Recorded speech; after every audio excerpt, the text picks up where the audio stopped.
te zeggen. Ik denk dat je in die wedstrijd gewoon echt heel goed van start gaat. Eerste kwartier, 20 minuten, ja, maak je For my first year. Then my family and I moved to Italy.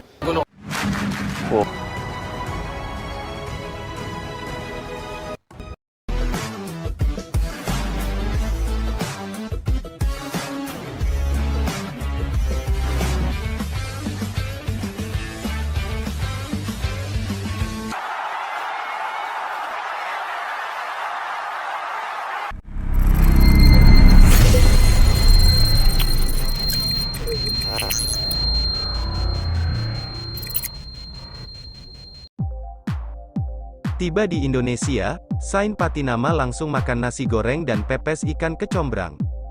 Ketua Umum PSSI, Erick Thohir, akhirnya bertemu secara langsung dengan pemain naturalisasi Indonesia, Sain Patinama. Pertemuan antara Erick Thohir dengan Sain Patinama berlangsung di Indonesia. Sain Patinama memutuskan untuk ke Indonesia di tengah-tengah agenda FIFA Matchday. Setibanya di Jakarta, Sain Patinama bertemu dengan Erick Thohir. Pertemuan itu berlangsung hangat di salah satu tempat makan di Jakarta. Banyak obrolan yang menarik dilakukan kedua belah pihak sambil menikmati makanan. Erick Thohir pun mengatakan bahwa Sain Patinama rindu dengan masakan Indonesia. Ada dua menu masakan Indonesia yang disajikan Erick Thohir kepada pemain berdarah Belanda itu. Ketika dijemput tim PSSI, Sain Patinama bilang kalau ia rindu sama masakan Indonesia. Kami lalu berbincang sambil menikmati nasi goreng dan pepes ikan kecombrang, kata Erick Thohir. Ini untuk ketiga kalinya Sain Patinama datang ke Indonesia. Sebelumnya, pemain yang mempunyai darah Indonesia dari bapaknya itu datang ke tanah air untuk proses naturalisasi. Kedua, pemain berposisi bek kiri itu datang untuk pengambilan sumpah warga negara Indonesia, WNI. Ketiga, Sain Patinama datang untuk melihat timnas Indonesia bertanding di FIFA Matchday.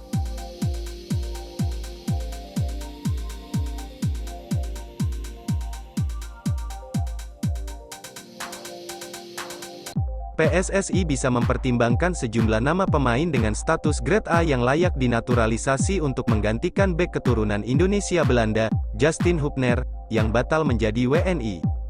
Sebab, masih ada beberapa nama pemain keturunan yang punya kualitas mumpuni untuk dijadikan andalan timnas Indonesia pada masa depan. Mereka bisa berpeluang jadi WNI karena punya garis keturunan Indonesia. Staf ahli khusus Menpora untuk urusan atlet diaspora, Hamdan Hamedan, sebetulnya sudah menyebutkan bahwa tiga pemain Grade A ini punya kualitas yang mumpuni untuk timnas Indonesia. Saya cukup mengetahui ketiga nama, Jordi Wehman, J. Izes, dan Ragnar Oratmangun, punya kualitas bagus buat timnas Indonesia. Tapi, yang bertugas menaturalisasi mereka adalah PSSI, ujar Hamdan Hamedan dalam wawancara di YouTube milik Yusa Nugraha. Jordi Wehman merupakan gelandang tengah yang usianya masih muda. Pemain berusia 24 tahun ini berkarier bersama ADO Den Haag dengan status pinjaman dari klub asal Swiss, FC Luzern. Pada musim tahun 2022 sampai tahun 2023, Jordi memainkan 15 pertandingan bersama ADO Den Haag di ajang Eerste Divisie alias kompetisi kasta kedua Liga Belanda. Dia turut menyumbang 1 gol untuk timnya. Apabila PSSI menaturalisasi Jordi, maka opsi pemain di lini tengah akan bertambah, sehingga tim pelatih timnas Indonesia bisa mendapatkan alternatif baru.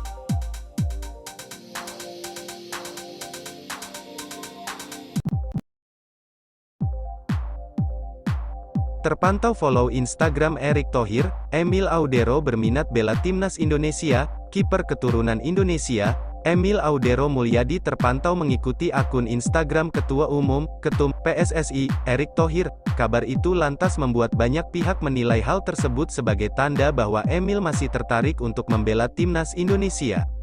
Seperti yang diketahui, Emil Audero sudah beberapa kali ditawari untuk membela timnas Indonesia, sebab meski kini sudah berusia 26 tahun, Emil belum pernah bermain untuk timnas senior manapun.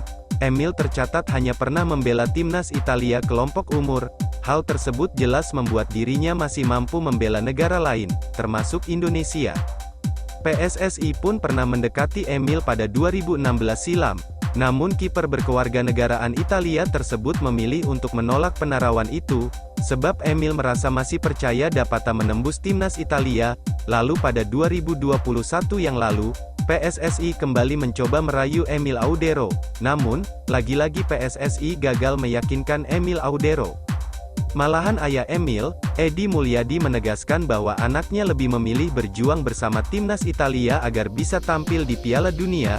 Jadi, lagi-lagi ia pun menolak penawaran dari PSSI.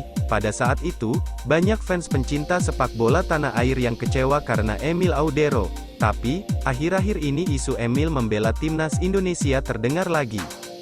Sebab peluangnya bermain di timnas Italia pun terlihat masih kecil. Sementara PSSI tampaknya siap menerima Emil Audero kembali karena saat ini Sintayong dikabarkan ingin adanya tambahan pemain dengan status Grade A.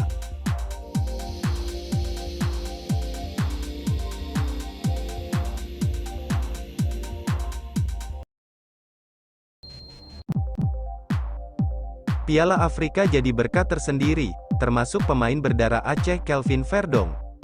Piala Afrika saat ini sedang panas-panasnya. Piala Afrika yang biasanya digelar pada bulan Januari hingga awal Februari itu mendapatkan perhatian dari para pecinta sepak bola. Benua hitam itu banyak sekali mengekspor para pemainnya ke berbagai klub di seluruh dunia, termasuk Indonesia. Bagi sebagian pihak, turnamen 2 tahunan itu membawa berkah tersendiri, salah satunya yang dialami oleh pemain berdarah Aceh, Kelvin Verdong. Kelvin Verdong yang berdarah Aceh, karena ayahnya memang orang Aceh dan dilahirkan pula di Tanjung Melaboh, Aceh Barat. Saat ini Kelvin Verdong sedang berseragam klub Belanda NEC Nijmegen dengan status pinjaman dari klub Portugal, Famalicão. Kok bisa Piala Afrika menjadi hikmah bagi pemain kelahiran Dordrecht, Belanda, tanggal 26 April tahun 1997, 24. Salah satu pemain NEC Nijmegen, Soufiane El Karouani, saat ini sedang memperkuat negaranya Maroko di Piala Afrika.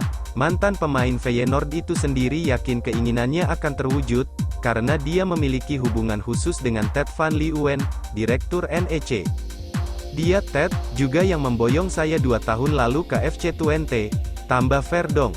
Verdong hijrah dari Feyenoord ke klub Portugal Famalicão sejak 2020, jadi ini adalah kali kedua dia dipinjamkan ke NEC Nijmegen, yang pertama berasal dari pemilik asli Feyenoord, kini dari pemilik asli Famalicão. Dia, Verdong sendiri mengkonfirmasi bahwa ayahnya berasal dari Aceh, tulis akun Instagram Indonesian Football Talent. Kini keputusan menaturalisasi sepenuhnya ada di PSSI.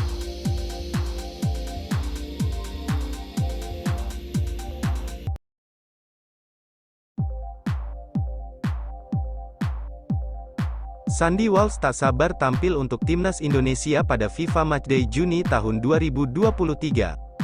Timnas Indonesia akan menjalani agenda pertandingan bertajuk FIFA Matchday Juni tahun 2023. 2 laga bakal dilakoni tim Merah Putih.